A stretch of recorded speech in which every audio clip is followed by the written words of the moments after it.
Hey guys, welcome back to Locked and Loaded. So today's video is gonna be kind of different from what I normally do. I just feel like this is a topic that should be talked about and the information should be spread around, especially within the 2A community. So it's about suppressors. And if you guys haven't heard, they're talking about suppressors should be deregulated. And obviously, of course, I want suppressors to be deregulated. Do I know how fast that'll be? No. Do I know even if they're going to be? No. Obviously, I want them, and I'm sure 100% of the 2A community wants them to be deregulated. And the big argument is that why are they being regulated in the first place when they're not even a firearm? It kind of does make a little bit of sense about firearms being regulated because bad people could get their hands on them, like I don't think felons should, be able to possess a firearm, so I feel like those should be regulated. But a suppressor, that's kind of like with the brace. Why is that regulated? You know what I mean? And another big argument is that suppressors are becoming more and more common, which they're saying if they're common enough, they won't regulate them, which now they're pretty common, I'd say. Pretty much every gun tuber that I come across has a suppressor, and there's millions of other people that have suppressors. So do I think people that are looking into getting a suppressor should wait? Not necessarily. Just because you never know how long it's going to be. I really want to get a suppressor for this and for the air pistol. I did that to trick you guys, by the way. Obviously, that it has a threaded barrel. Why not? And it's not 300 blackout. It's 5.56 and a 7.5 inch barrel. I'm gonna want a suppressor. And even then, they're safety devices. They're not like bombs or they're not firearms. So there's no way they should be. There's no reason why they should be regulated right off the bat, because being a safety device, it not only protects the hearing of the shooter, but people around or even neighbors around like a shooting range. Because I go shooting 99% outside, a little up in the mountains, but there's houses 5-minute drive away. I guarantee they could hear, gunshots.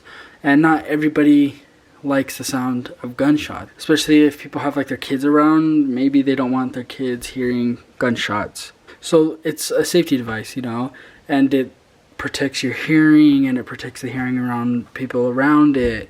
And overall, it's just a protection device. And by the way, guys, just go ahead and give this video a thumbs up just to show that you support 2A and that you support the deregulation of suppressors, and just to show me that you like these type of videos.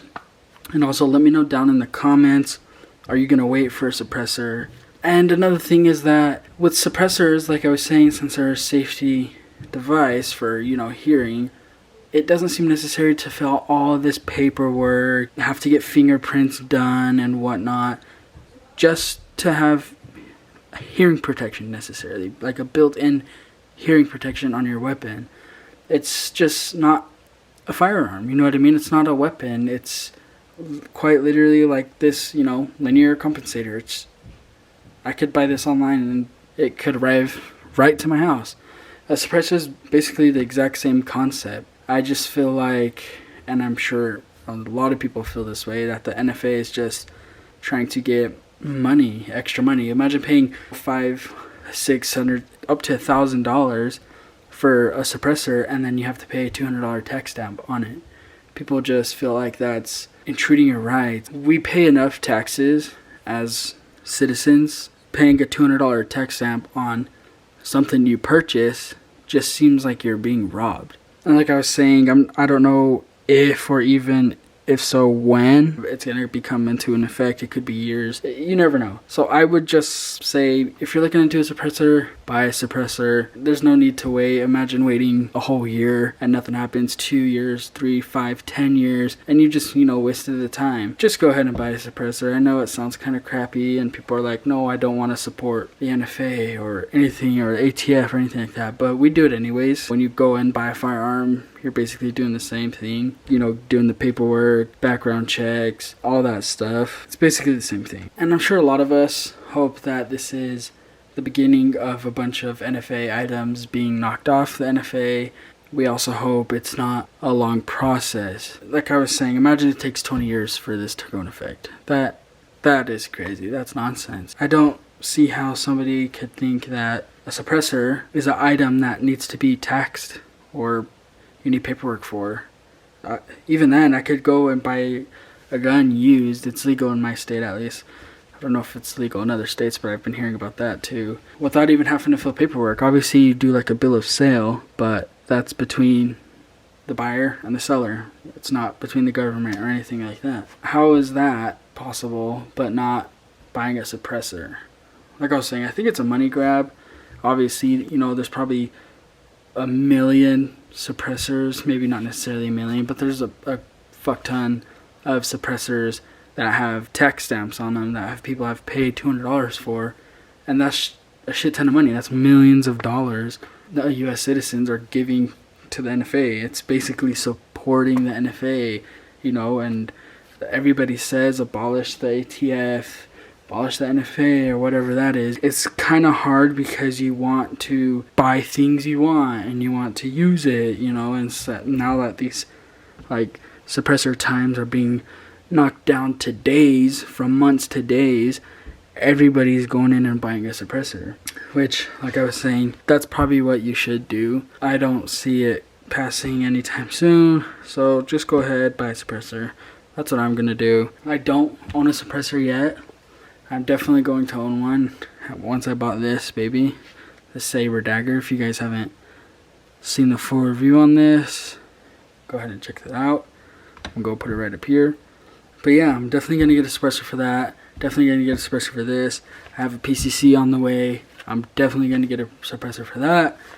And so just, it sucks to say, but you don't even know if it's gonna go through. And so I'm just hoping Texas does win this lawsuit.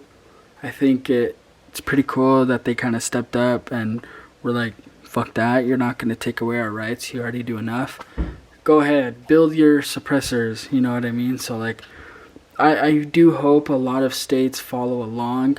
Not sure if that necessarily means it's legal or whatnot, but I guess we'll all see once this lawsuit goes through, and we'll see what happens in the end. But anyways, that's kind of just my 2 cents on kind of the whole situation. Let me know what you guys think about the whole situation. Are you gonna wait to buy a suppressor? Or are you just gonna say fuck it and do it? Just pay the $200 tax stamp and whatnot. And like I was saying, don't forget to give this video a thumbs up. It just shows you support 2A and that you support the deregulation of suppressors. And don't forget to subscribe, that gets the word out even more. Thank you guys for watching. Don't forget to like, comment, and subscribe to Locked and Loaded, and we'll see you guys in the next one. Peace.